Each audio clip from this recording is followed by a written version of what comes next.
today's top boxing news. Ow! Okay, we'll start with this. It was announced earlier today that Amanda Serrano is locked in to return on September 24th on the undercard of Joe Joyce versus Joseph Parker against Denmark's own reigning IBF champion, Sarah Mahfoud. A bit of news that I think caught a lot of people by surprise because this unification match is an impromptu unification match. Don't forget that originally Amanda Serrano was supposed to be taking on Brenda Carvajal on the undercard of Jake Paul versus Hassan Rahman on Showtime. Who would have figured that Amanda Serrano's very next fight would take place in the United Kingdom as part of a Queensberry promotion show? What could have motivated Old Fish Eyes Frank Warren to invest in the career of Amanda Serrano in any capacity when she's an American-based fighter and Sarah's based out of Denmark? I don't think this is what anyone expected. No, I don't think anybody anticipated that Amanda's next fight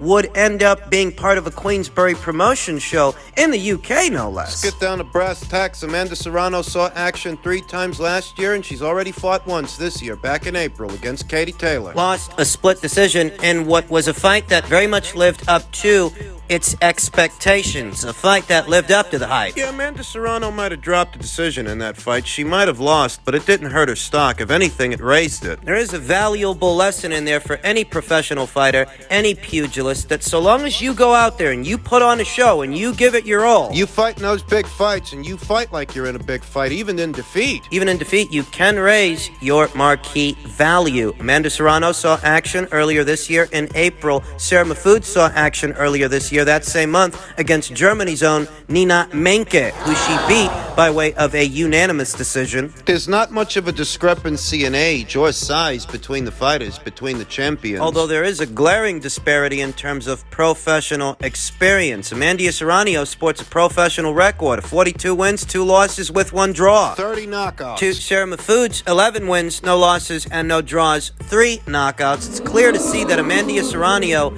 is head and shoulders above Sarah Mahfoud. I mean, Sarah Mahfoud is a good little fighter and a good little champion, but she hasn't proven to be in Amanda Serrano's stratosphere, the same league as Amanda. Amanda will go into this fight the overwhelming betting favorite. Safe to say this is a way better fight than the Brenda Carvajal fight for more reasons than one. At least one reason for that is Sarah Mahfoud actually beat Brenda Carvajal approximately 2 years ago in February of 2020 before the pandemic shut everything down. In tandem with Sarah Mahfoud being an unbeaten fighter, an unbeaten champion, this being a unification match. Who orchestrated this, and who would have figured that Sarah Mahfoud was already in talks to unify titles with Amanda Serrano, of all people? I heard no news, no rumors, no rumblings of a potential unification match landing in today's featherweight division. And what motivated Frank and the people at Queensberry to want to get involved? Well, there's a lot less mysticism associated with that answer. It may be Frank Warren's intention to introduce his audience to Amanda Serrano and what she can do, assuming they're not familiar with her already based on the Katie Taylor fight, because he has a stake in today's featherweight division, after all. He has a prize stallion in that featherweight show, that prize stallion being one of my personal favorites, Raven Chapman, who's also going to be boxing on the undercard of Joe Joyce versus Joseph Parker against former Argentinian champion Jorgelina Guanini. A good fight, a great fight in it of itself, and a massive step up in competition for Raven. I can only deduce that the reason Frank Warren and the people over there at Queensberry may have decided to bring Amanda Serrano versus Sarah Mahfoud over to their side of things for this undercard is because it's their intention to begin to build the potential Raven Chapman versus Amanda Serrano fight. And I know that Raven Chapman is a lot less experienced than Amanda Serrano. Hell, she's a lot less experienced than Sarah Mahfoud. She only has 3 professional fights. And based on that, I wouldn't have expected Raven to take on somebody like Amanda for another 2, maybe even 3 years. More work needs doing, and she needs more rounds in the bank. She needs more experience. I really don't think they want to put Raven in there with Amanda in what could be Raven's very next fight beyond this fight, the Jorgelina Guanini fight. Beating Jorgelina Guanini would show that Raven's world class. She's world level, but even with that, that doesn't mean she's ready for an Amanda Serrano. She'd only be 4-0. Yeah, I don't get the sense that that would be Raven's next fight after this fight so much as they're beginning to build that fight. Potential fight between Raven Chapman and Amanda Serrano. Beyond this upcoming Jorgelina Guanini fight, if Raven makes it through it, I think they may look to face the winner of Erica Cruz versus Jelena Marjanovic too, set to go down south of the border on the undercard of Juan Francisco Estrada's next fight. Would be quite callous and cavalier to throw Raven in there with Amanda Serrano in her very next fight, even if she does beat Jorgelina Guanini. I think what they're trying to do is simply introduce Amanda to this audience, this UK-based audience, so that they get a preview of what the future might hold for their young ward, Raven Chapman. This Joseph Parker versus Joe Joyce card is really coming together for me. Great main event and two great undercard fights. I've talked about Amanda Serrano's chances at becoming this division's undisputed champion and how she is this division's apex predator. Nobody with a belt stands a chance against Amanda. Let's get that right out of the way. Sarah Mahfoud is a good little fighter and a good little champion, but she's not on the level of an Amanda Serrano. So it's safe to say Amanda Serrano is about to pick up her third alphabet title in today's featherweight division, needing only one more to achieve that goal, achieve that dream of becoming her division's undisputed champion. And so long as they can get her the fights, I think she can do it. This is very welcome, albeit impromptu news. I wasn't expecting this. But I am glad that we got it. This is what the featherweight division needs. We'll talk more about the fight as the fight date approaches. Men's heavyweight news ahead of this weekend's mega match. Anthony Joshua is not concerned with the ring title addition to the Usyk rematch. His only focus is victory. Yeah, well, he's halfway there. He's got the right idea. He can't get caught up in the size and scale of the rematch and how many eyes in 190 countries are going to be watching. He can't get caught up in the prestige. His focus must be to assail the man opposite the ring. I just want to win. I'm not bothered, to be honest, Joshua said. That's what Eddie rung and messaged me about, and I didn't even reply. I'm not even interested in the Ring Magazine belt. He messaged me, and I didn't message him back. That's where my mind is at. This is just about the fight. He's got it right. That's what it needs to be about. My previous video, we talked about Anthony Joshua's previous comments in reference to the first fight and how he was just more focused on going the distance with Alexander Usyk and showing that he can hang with him in terms of his boxing as opposed to going in there and battering him and assailing him. And I could see how that would have been an area of concern in that first fight, because we all know Anthony Joshua ain't got the best gas tank. So some focus and some effort went into just being able to go the distance. Yeah, some effort might have gone into that, and he didn't realize the fight was getting away from him. Back then, I was coming 23, buzzing. Now I'm going to be 33, and it's like, wow, where has the time gone? That's more what I think when I reflect on the last 10 years. But what advice would he give a younger Anthony Joshua if he had the chance to speak with him now? And he said, I would definitely say to train hard, he said. I trained as hard as I could for the relevant task, but I've trained harder this camp, to be honest with you. I've pushed myself harder than before, which I've never done before. I've pushed myself and done things I've never done before in training. That's come from losing. So at the time when I was winning, what I was doing was enough. There's an old proverb that you learn more in defeat than you do in victory. In today's era of unbeaten fighters who wish to protect their unblemished records, a proverb like that, perhaps it's not appreciated that much, but there's a lot of wisdom in there. You do really learn more in defeat than you do in victory, because you learn what not to do. in victory, you're winning, so you figure you're doing everything right. There's not that much to reflect upon, whereas in defeat, you are forced to face your shortcomings and work on them or be subject to them moving forward. Be at their mercy. I can't say I would have changed much else. Maybe I would have probably had other fights, maybe the Wilder fight, the Fury fight, but they didn't happen. Well, they didn't happen. Deontay Wilder himself admitted they offered him more money to fight Anthony Joshua than what was on the table for him to fight Fury. But he chose Tyson Fury. Tyson Fury himself, upon his return to the sport of boxing after that 2 or 3 year hiatus, he's the one who made the decision to target Deontay Wilder. He could have targeted Anthony Joshua just as easily, but he chose what he chose. And even after that, when they were trying to get the Joshua versus Fury fight over the line, the mediation arbitration is what got in the way of the undisputed title fight. The mediation arbitration between Tyson Fury and Deontay Wilder. That shouldn't get lost in the annals of boxing history. Wasn't Anthony Joshua's fault those fights didn't happen. That's just the truth. That's just reality.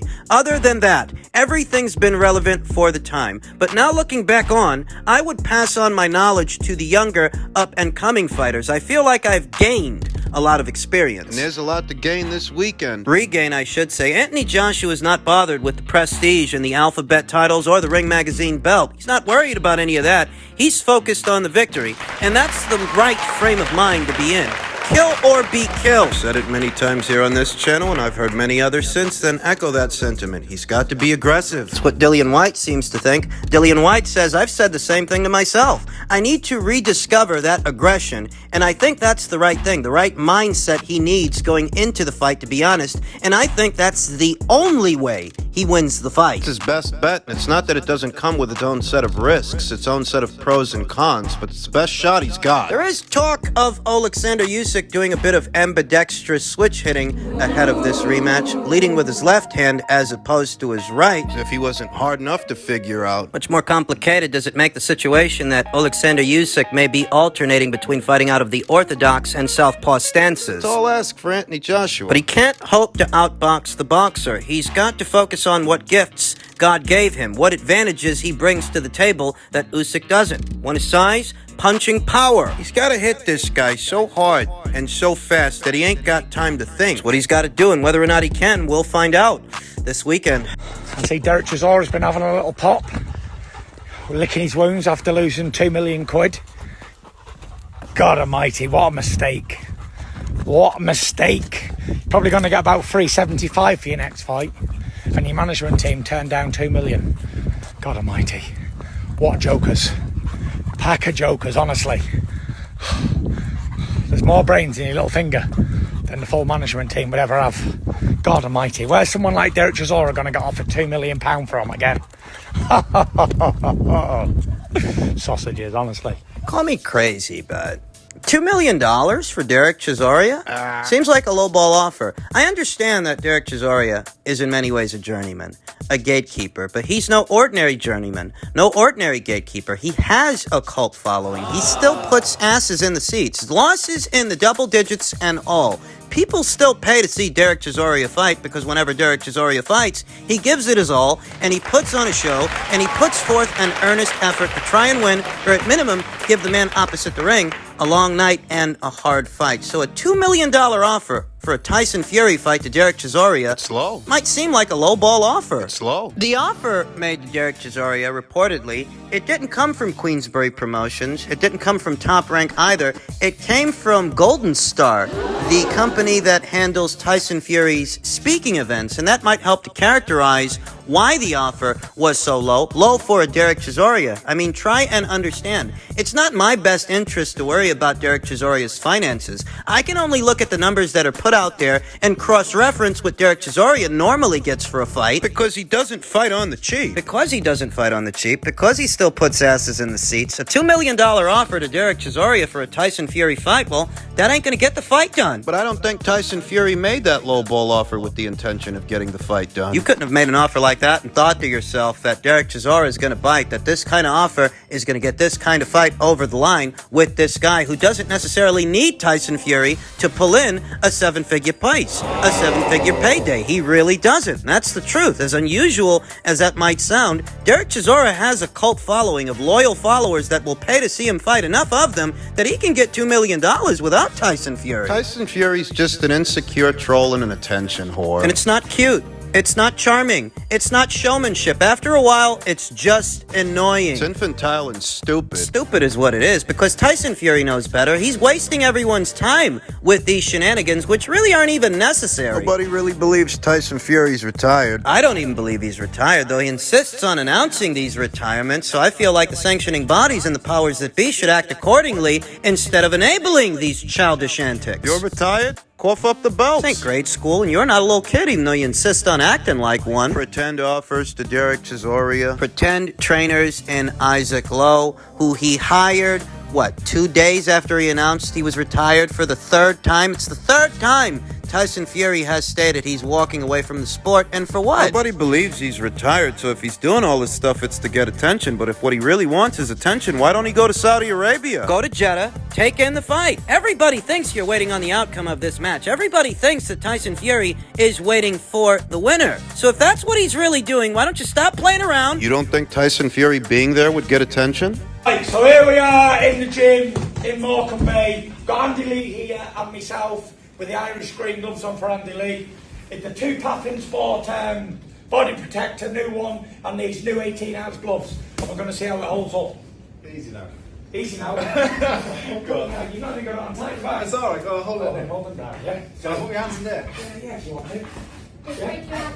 Go on, give me as hard as you can. Right, go on the left or right?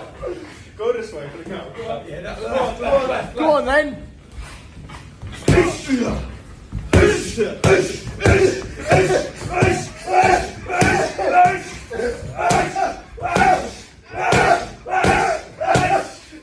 How's that feel?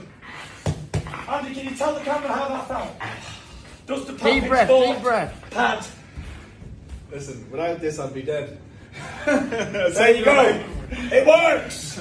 By now, it's not a secret to anyone that Tyson Fury would prefer that Anthony Joshua win this weekend's rematch, win this weekend's fight, because there's more value associated with an Anthony Joshua heavyweight undisputed title tilt than an Alexander Usyk fight. And that's why he's offering Anthony Joshua advice. Telling him to go to the body, and he might be right. But he's also showing his cards, showing what his true intentions are that may not really be retired. He might have every intention of returning to action should Anthony Joshua emerge the victor, should Anthony Joshua win this weekend. But what if he doesn't? The WBC has given Tyson Fury until the 26th to make up his mind. The 26th of this month. That's more time than I would have gave him. I would have stripped him of the title as soon as he decided to announce his retirement. All of this crap in the name of theatricality really isn't necessary. It almost feels like Tyson Fury is being selective as to which fighter involved in this weekend's fight will bring him out of retirement. Will it be Anthony Joshua? Doesn't seem to keep the same energy for both combatants, both fighters. A sanctioning body as old as the WBC shouldn't tolerate these kinds of shenanigans from one of their champions. He shouldn't be given as much leeway as he's being given